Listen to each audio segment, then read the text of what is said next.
This is the day before Christmas, 1962. On Saturday afternoon, the Buchanans from Chicago drove down here into a pretty snowy Columbus area. However, there was very little ice on the streets on the way down, and they made normal time, having been delayed for an hour by the loss of one shoe, which, however, was subsequently found, and they proceeded on their way. They arrived here in the usual state of hunger. On Sunday, we all went to church, and in the evening had a steak dinner, after which we went downtown and saw the lights in the different stores, and also the wonderful display at the State House. This morning on Monday, Dr. Brown and Mr. Buchanan went down to Schottenstein's and bought, among them, between the two of them, 3 hats.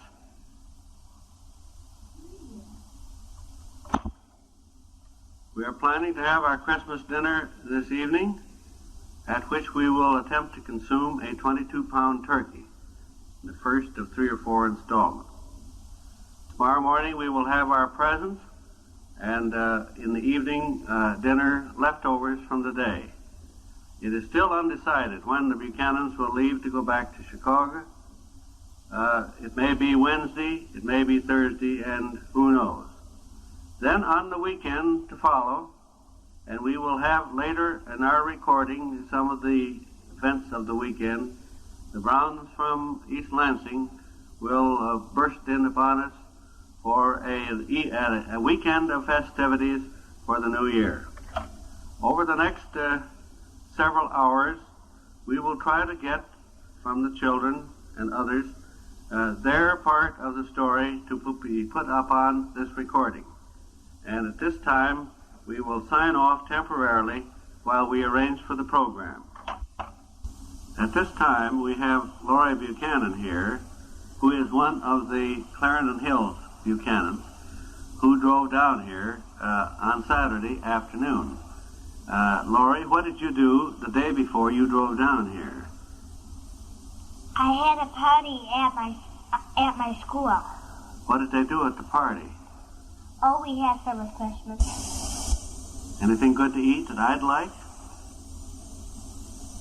Well, cookies? Yes. Did you have cookies? Yes, we had a cookie, but I think we hanged it on our tree. It was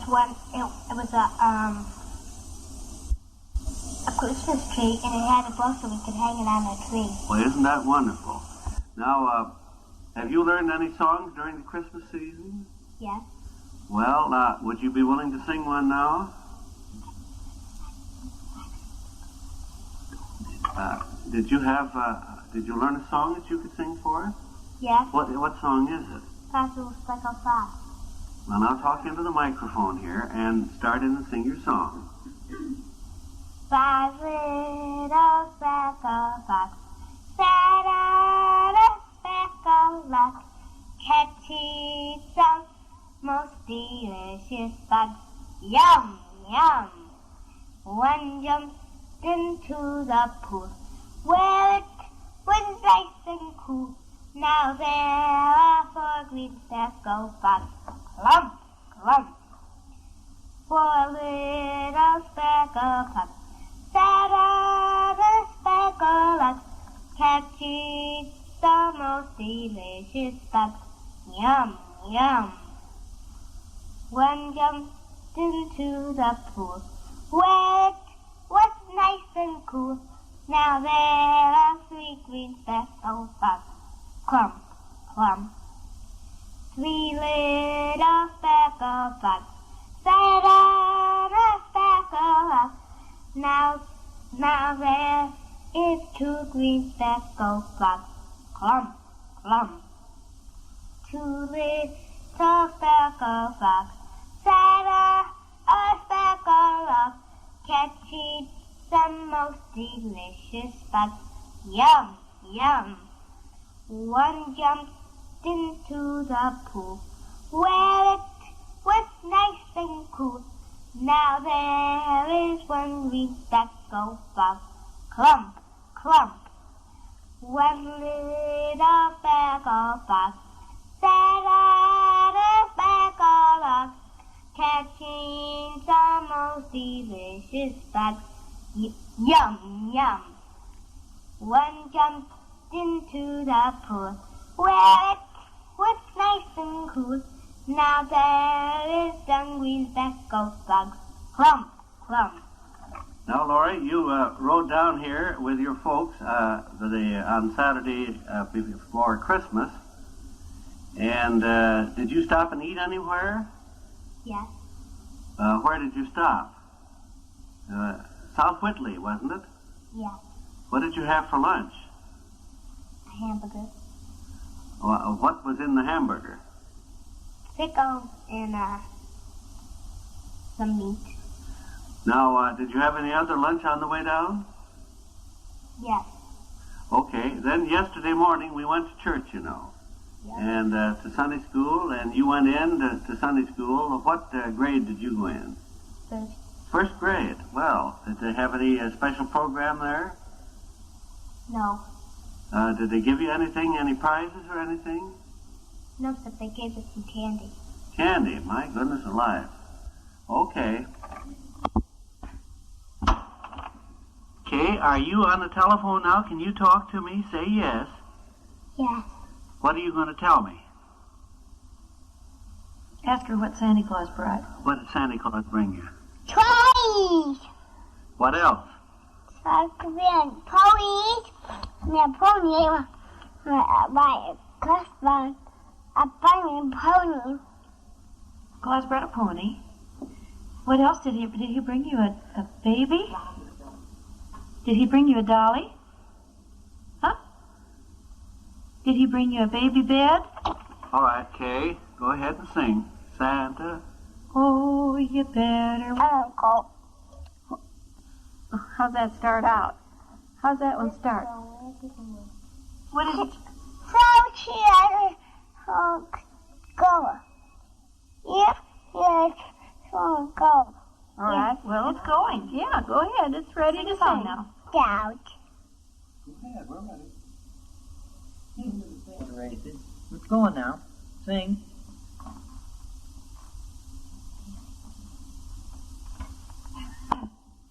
Now let's sing Mary Had a Little Lamb. Then do that. Mary had a little, Yeah. had a little lamb, a little. Mary had a little, its fleece one. School one, he followed her to school one, and that is how No. it made the children Laugh and play.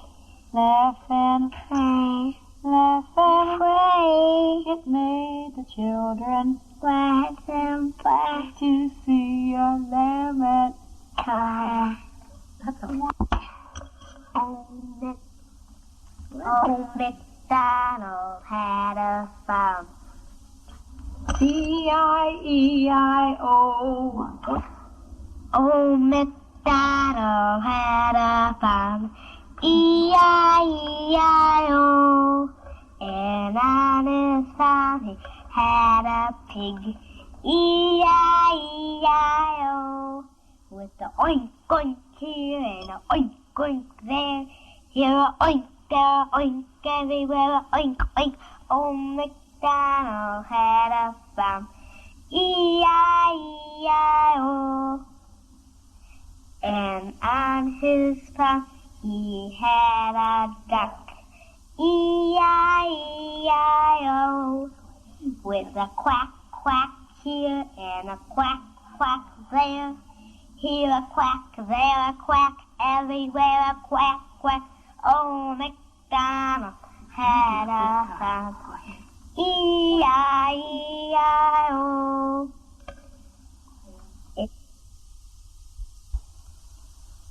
This is the Saturday after Christmas, and Bertha and I are here in the afternoon waiting the arrival of the Browns from East Lansing, who are coming down here tonight or sometime tomorrow, and will be here until after New Year's.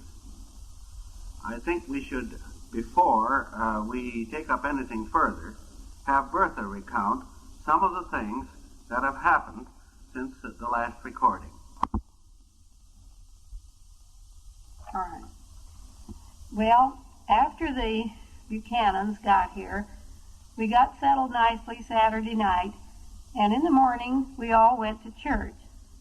Of course, the children enjoy Sunday school so much, and they really picked the right day to visit because candy canes were given out, and that was a real treat for them. Monday morning, John and J.B. decided that they wanted to go over to do some shopping at the Schottenstein's department store, which they did, and Bernice brought home a nice fur cap. Well, we had decided that we would have our Christmas dinner on Christmas Eve this year and see if that wouldn't relieve some of the congestion on Christmas morning. So we had our dinner Christmas Eve, and it was really a delightful change from our former custom. That evening, Laurie went with Dad to the Christmas Eve carol service at the church. That is such a popular affair that they, although they went early, got the last 2 seats in the balcony and found out that Fellowship Hall was completely filled, as well as the church auditorium. Laurie had wanted to go to bed right after dinner Monday night so that Santa Claus would get here sooner the next morning, but we persuaded her to stay up to about the usual time. And in spite of the excitement of wanting to get up, both children slept till 8 o'clock on Christmas morning. But when they woke up, they hurried down to see what was in their socks and their unwrapped gifts under the Christmas tree. Then, after breakfast, we leisurely sat down to have our Christmas presents and see what everybody else got, as well as what we got ourselves. We enjoyed it, and then after the presents were all given out, we had a lunch of turkey sandwiches, and that night we had a birthday dinner for Bernice. We also had turkey again that night, but no one seemed to be tired of it. In fact, they wanted turkey while they were here every meal. So we had a real nice turkey dinner again that evening with some changes and with a birthday cake as well. The weather was quite cold all the time that Phyllis and her family were here, but we had 3 beautiful sunny days anyway, and they left for home on Thursday morning, and although it was cloudy when they left, it cleared off later on in the day, and I'm sure that they had a pleasant trip home, although it was 10 below when they left here. That's all we have to say now. I might say, however, that the turkey in the oven is nearly ready for supper again. We're about down to the last quarter. And tonight the carcass is going to be completely dismantled for the weekend. An event of the holiday season has been the success of Illinois in basketball at the Madison Square tournament, and tonight we're going to see the last half of the game for the championship in that particular tournament. Franklin is all excited about being down here to get to see Ohio State play on Monday evening, New Year's Eve. I happen to have 2 tickets for him, so he and Jean can go. It was a miserable morning this morning, having rained and sleeted all night. But about noon, it stopped, and it has cleared off, and it looks like the roads are going to be cleared and everything. They're going to have a real bright, cold day for them to drive down here, either tonight or tomorrow. Correction. Bertha said it was 10 below when the Buchanans left. It was 10 above.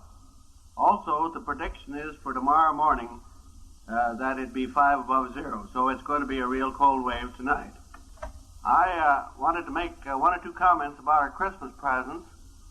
I got some snacks from Phyllis and a nice box from the boarding company, the usual thing. And this year they sent us an insulated bag full of various products of the boarding company.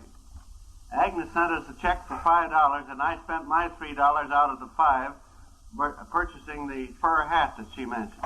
A feature of the Christmas was a gift of a swoe from Clell. Now, what is a swoe? A swoe is a sword hoe made by a company in England and out of stainless steel and very, very durable. This company also makes razor blades that I have gotten as many as 54 shaves off of one blade. Clell has almost equaled that record. Incidentally, I bought an extra swoe to give to the surgeon that operated on Bertha in October. Dr. Zollinger has a rose garden, and I took one of the swoes over to him for him to use in that garden. I might say that Clell had these two things packed up and shipped by express. It took us 30 minutes to unravel what he had put together probably in about 2 hours. Most miraculously bound up package we ever saw. Bertha got a train case from me, and also a Hamilton Beach blender, which she is using this afternoon for the first time. Bertha used some money that she got from the Rentlingers to purchase a new flash gun for her camera. The old one, which had come as original equipment, was giving trouble, and she has really a very fancy one now. I have still $5 to spend on my birthday money from the Rentlingers, and I don't know yet what I will get with it. Bertha got a gift certificate from Dr. Grace Brown from Lazarus. Ray Brown gave me a very fancy alligator wrench, which the like of which I have never seen, and which seemed to be a wonderful contribution to my tool setup. There were a lot of other little gifts that we're not going to mention here, but actually we had a very nice Christmas, and a good time was had by all. Phyllis and John gave me a number of small gifts this year, and also some money to put on toward the blender. All in all, it was a very successful Christmas. That's all until the Brown horde gets in here tonight or tomorrow morning. Continuing a bit on the Christmas presents, I forgot to mention the records that we got. Phyllis and John got us a copy of this record, The First Family, which is just real funny. I understand it's sold between 1 million and 2 million copies already. And Ralph Johnson, my associate in the Institute of Nutrition, gave me a two-side record of L'Enfant de Christ by Berlioz. And then finally, Bertha got me the Lucia di Lammermoor with Joan Sutherland in it, a record that we had heard from the library and which I wanted very much. Also, Bertha gave me a copy of Carousel with with Drake in it, and we haven't played that yet, but I think it'll be very interesting.